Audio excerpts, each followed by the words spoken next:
Hello everyone. So now we know कि हम लोग कितना सिंपली डॉकर हब से किसी भी इमेज को रन कर सकते हैं, राइट, एज अ कंटेनर।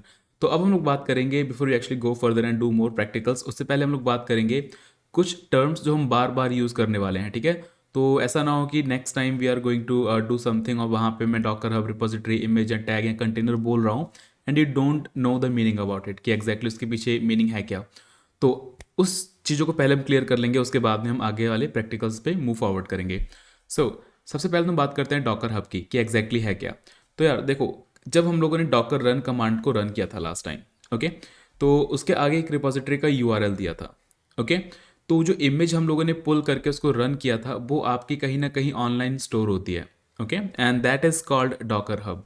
तो अगर मैं अभी क्विकली क्रोम ओपन करूं और यहाँ पे टाइप करूं hub.docker.com and also show to you guys as well, ठीक है। तो अगर मैं इस पर क्लिक करूँगा आपके डॉकर हब पे, can I go without actually signing in और एक्सप्लोर, परफेक्ट, ठीक है। तो यहाँ पे ये सारी इमेजेस कहीं ना कहीं आपकी स्टोर हैं। तो ये आपका hub.docker.com एक वेबसाइट है जहाँ पे जाकर के आप सारी की सारी एक रिपोजिटरी बना के उसके अंदर अपनी इमेजेस को स्टोर कर सकते हो, ओके। तो इसको बोलते हैं डॉकर हब। अब वापस आते हैं हमारे नोट्स के ऊपर। Then you have repository. तो repository is a collection of multiple images versions of an application. See, अभी लेट्स से किसी से कोई सा भी एक एप्लीकेशन हम उठा लेते हैं, let's take Postgres for example, okay. तो अभी जो इसका आपका रिपोजिटरी यूआरएल है that will be this, right. तो जब भी आपको पुल करना होगा, you guys are going to use this Postgres to pull it. तो ये आपका रिपोजिटरी यूआरएल है, ओके। तो यहाँ पे अगर आप देखोगे कि वी हैव दिस यूआरएल और इसके अंदर हमारे पास में multiple versions of this application stored है।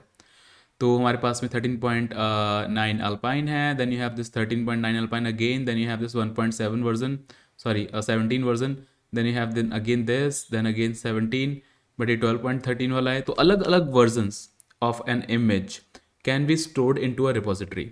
तो आप कह सकते हो कि आपके पास में एक फोल्डर है online, just like GitHub repository, okay.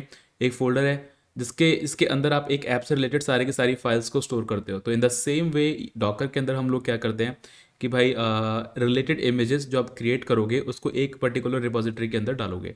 जैसे कि अगर मान लिया कि आपने एक ऐप बनाया, लेट्स से हम सफ़र नाम का ऐप बनाया, आई एक्चुअली कुछ और आया नहीं माइंड में, सो हम सफ़र नाम का एक ऐप बनाया, ओके। तो हो सकता है कि आपने एक नया वर्जन उस ऐप का बनाया हो, तो instead of creating a new repository हम क्या करते हैं कि हम सफ़र नाम की रिपोजिटरी एक और क्रिएट कर लेते हैं। पहला उसका ऐप उसके अंदर जाएगा, सेकंड वाला ऐप भी जो सेकंड वर्जन होगा वो भी हम उसी रिपोजिटरी के अंदर डाल सकते हैं with a different tag name, okay. तो जो अलग अलग अलग आपके यहाँ पे आप देख रहे हो 12.13 अल्पाइन, 12 अल्पाइन, 3.17, तो ये अलग अलग आपके टैग नेम्स हैं। तो इससे आप डिफ्रेंशिएट कर सकते हो कि आपकी कौन सी इमेज, कौन सा वर्जन दूसरा है और कौन सा वर्जन दूसरा है, ओके। सो लाइक दिस, यहाँ पे हमारा ये टैग वाला भी एरिया कवर हो गया, ओके। तो here you also have this image. तो इमेज में क्या होता है कि बेसिकली लेट्स से कि आपने एक एप्लीकेशन बनाया, राइट। मैंने पाइथन के अंदर एपीआईज बनाई। अब होगा क्या कि मैं उनको पैकेज करूँगा एज अ डॉकर इमेज। मैं उनको बताऊंगा कि भाई मुझे बेस ओएस ये चाहिए, मुझे ये डिपेंडेंसीज चाहिए उस एप्लीकेशन को रन करने के लिए, ठीक है। जैसे कि अगर फ्लास्क में ऐप है तो फ्लास्क इंस्टॉल होना चाहिए, या जो मैं डेटाबेस के लिए पैकेजेस यूज़ कर रहे हैं वो हमारे इंस्टॉल होने चाहिए। तो उन सब डिपेंडेंसीज को मिला के हम लोग एक डॉकर इमेज बनाते हैं कि जहाँ के आपका कोड भी है, जितनी डिपेंडेंसीज आपको चाहिए आपकी वो भी हैं, एंड इन दी एंड आप क्या करते हो कि उस इमेज को रन करते हो as a container to run it. तो आपका इमेज आई थिंक आपको क्लियर हो गया होगा। Then you also have container, running version of an image is called a container. Simple है कि जो आपकी इमेज है उसके अंदर कोड है और इंस्ट्रक्शंस है कि कैसे आपको रन करना है। Then while running it, container जब आप रन करते हो, ठीक है, तो वो इमेज का एक रनिंग वर्जन है, ठीक है। तो आई होप बिल्कुल सिंपल लैंग्वेज हम लोगों ने समझाने की कोशिश की है। सो आई होप आप लोग को एक आइडिया हो गया होगा। इफ़ नॉट, अभी हम धीरे धीरे और एक एक टर्म्स के बारे में बात करेंगे, right, in the upcoming videos. जब हम बार बार इसको यूज़ करेंगे तब ये चीज़ें आपके लिए और ज़्यादा क्लियर हो जाएंगी। So I hope I will see you in the next video. Bye bye.